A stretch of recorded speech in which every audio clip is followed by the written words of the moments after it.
second play of the game, I think it was. He backed up, and you run just would look like sort of normal zone replay, play like bus sit. Yeah. For 18. Yeah. How much did that set the tone, and how much did that give you faith and confidence that whatever you were doing different was going to work today? Yeah, no, it set the tone for how we wanted to be the entire day. Preached to these guys all week, and this morning in our meetings that today is all about your mindset and your mentality. And Torrey did a great job getting up in there. The offensive line on that play got great movement, ID'd the right guys, went up to the backer, and the perimeter blocking by the receivers was awesome too. But Torrey ran hard. He ran with an unbelievable mentality of I'm going to be really tough to take down right here, and he was, and it put us in a great position to keep the drive going.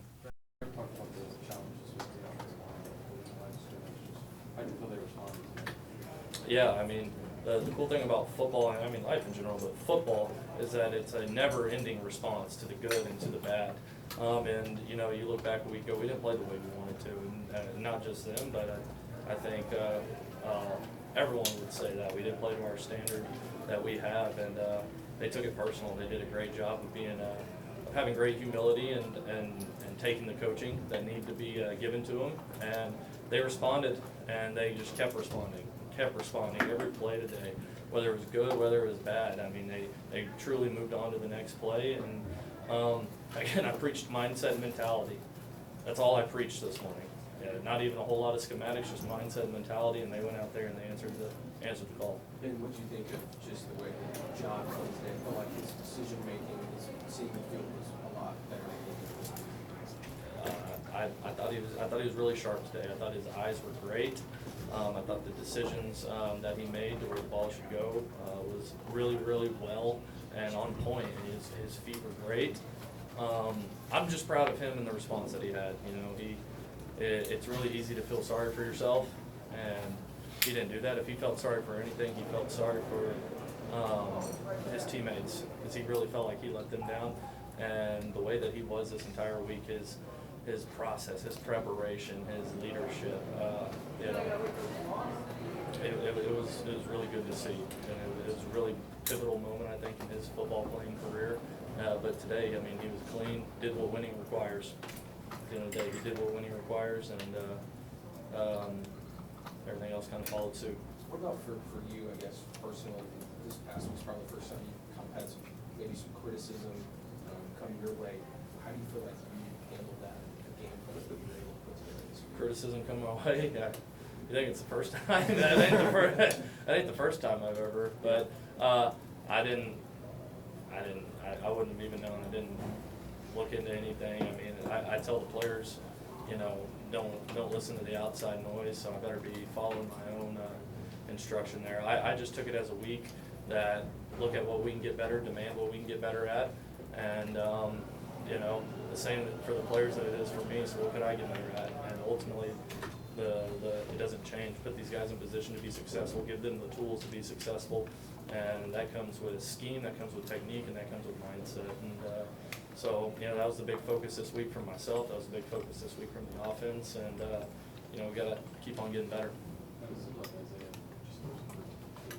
How valuable is play offense, especially yards after catch? He's a stud.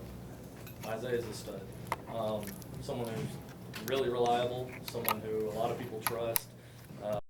High football IQ. I mean, as soon as we put something in, the look, bang, he's got it. And that makes you feel good as a coach. That makes you feel good as a play caller. Speaking for John, it makes you feel good as a quarterback. And so Isaiah's a stud. Great work ethic, really diligent, and understands the game of football and makes the plays where they come his way, except for that drop on third down. Like, come on, say. How good was it to get Giovanni? It's so good. I think he's right on time. I think he's right on time. From that injury, kind of getting him going a little bit against Kent State, getting him some more reps last week. I think he's ready to play ball. And Giovanni was great getting extra work in this week, asking to get extra work in. And what I mean by that is it's 9 o'clock at night, and here comes Giovanni, knock on my door. And he just wants to go over the call sheet again, just to make sure he's A-okay on it. And that says a lot to me. And, he's serious about what he does, and so it's really good to get him going. Ben, you touched on Torrey, but to get him and Xavier, Yeah. especially with how the run game has kind of struggled against Power 4 teams so far this season, how good was that to see them running with confidence and having some success against a good South Carolina play? Yeah, you said it. They ran with confidence. They ran with confidence. They didn't go down easy. You know, there's a lot of times, and it happens to everyone in the country. But there's a lot of times maybe someone's trying to arm tackle them, you know, at 1 or 2 yards. Well, we weren't falling down today. We weren't being tackled. Those guys were running through it. They were playing behind their pads. They were fighting for extra yards. The offensive line was moving the pile, and then whenever the plays came their way, they did an awesome job of sticking their foot north and going.